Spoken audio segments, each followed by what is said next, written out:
You ever considered doing charity work while you're on vacation? I know it might sound weird, but it's a great opportunity to do good while you're visiting new places, and there are some travel expenses that you can actually deduct if you end up doing that. Author, blogger, and authority on all things good, Laura Wells McKnight, is back with us on Better Kansas City. And Laura, you know, when I thought about this segment, and I'm not trying to be rude, but like I don't really want to go to a soup kitchen during my one weekend off, when I've got a week off during the year. So what are you really talking about here? Well, so a lot of this travel doing good got popular in the wake of the hurricanes because people would say, gosh, we could take our kids, we could go to a kind of a nice weather type of place, but also do some good, pick up some trash, maybe get involved with an organization, help them rebuild.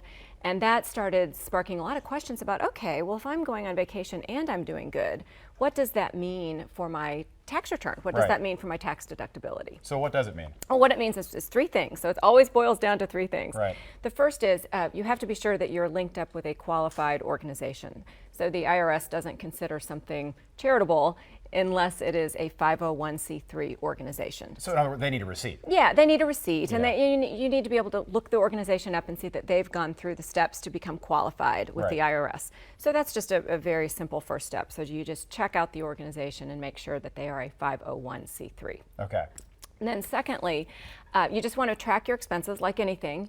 Keep the receipts. So the second rule is keep the receipts, because if the charity does not reimburse you for some things, meals, your taxi, your plane fare, you can actually deduct those expenses on your return if they weren't reimbursed. You can write all that stuff off. Now, to make sure that they are qualified, by the way, you can get that information. That's right on their websites usually. Yeah, it usually is. Most organizations are going to say we are a 501c3 organization. You can also look at the IRS's website, irs.gov. Actually, the IRS has fabulous information on its website. And what is your third? The third, well, this is the one that is always the kicker, because any kind of travel for charitable purposes, you actually have to be doing the charity work. So you can't go to the beach and say, oh, we picked up some trash, and then the rest of the time, we were drinking pina coladas. Yeah, exactly. You truly have to be focused most of your time on the charitable activity. And it's fine to throw in some fun, but the trip has to be for charitable purposes. So travel and vacation, those can be two different things sometimes, but there are ways to sort of, Good what I point. mean? So you can travel and vacation. I would think, if I'm going down to,